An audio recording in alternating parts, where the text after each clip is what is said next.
12. Prinsip animasi. Squash and stretch. Prinsip ini mengacu pada cara kita menganimasikan objek agar menjadi lebih panjang atau datar, untuk memberi kesan berat, kecepatan, dan massa pada objek tersebut.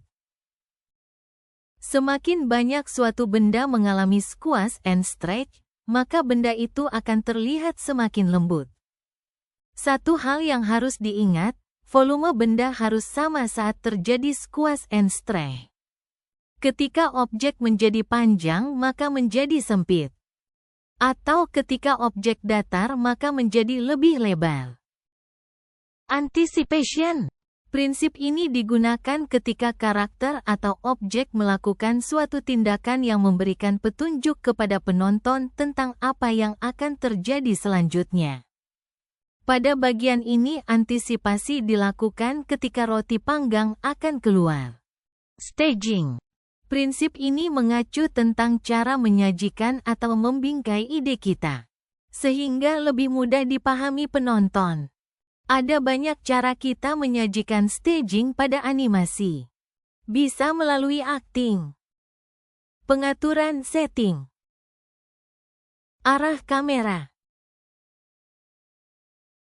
penetapan waktu, atau penggabungan dari teknik-teknik tersebut. Animator dapat menggunakan staging untuk mengontrol fokus penonton. Contoh staging yang buruk yaitu ketika terlalu banyak hal yang terjadi pada satu adegan, sehingga kita tidak tahu apa yang harus dilihat. Untuk membuat penonton fokus pada kejadian di sekitar, kita dapat menggunakan full shot. Jika ingin penonton fokus ke ekspresi karakter, gunakan close-up shot, straight ahead, and pose-to-pose. Prinsip ini merujuk ke dua teknik berbeda dari animasi. Ketika kita menganimasikan straight ahead, kita menggambar setiap frame secara terus-menerus. Ketika kita menganimasikan pose-to-pose, kita gambar pose kuncinya dahulu. Lalu kita menggambar di antaranya. Follow through and overlapping action. Prinsip ini terjadi ketika bagian tubuh atau objek karakter terus bergerak setelah bagian utama berhenti. Teknik ini menambahkan realisme ke animasi dan mengikuti aturan inersia. Slow in dan slow out. Ketika objek atau karakter bergerak, gerakan sering dimulai dengan lambat dan menjadi cepat lalu melambat kembali sebelum berhenti. Dalam animasi frame demi frame, ketika kita ingin membuat objek bergerak lebih lambat, frame harus didekatkan satu sama lain. Ketika kita ingin objek bergerak lebih cepat, kita perlu menggambar frame lebih jauh satu sama lain. Arcs. Secara alami gerakan jarang lurus melainkan mengikuti jalur melingkar atau bentuk busur. Ketika kita menerapkan prinsip ini pada animasi kita, objek dan karakter akan bergerak dengan cara yang lebih alami.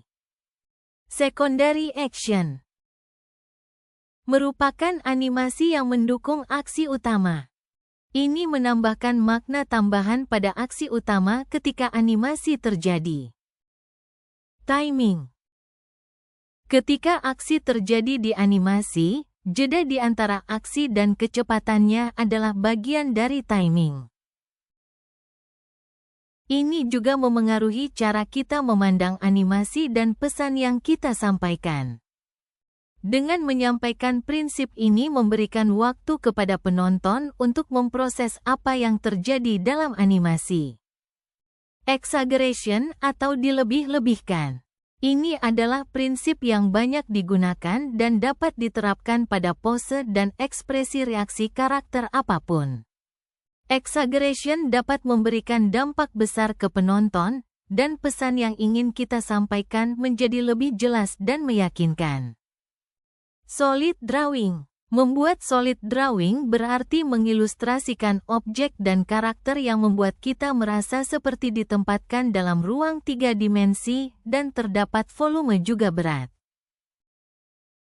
Appeal. Prinsip ini diterapkan pada ilustrasi agar terlihat menarik dan disukai. Misalnya dengan menggunakan bentuk saat mendesain karakter.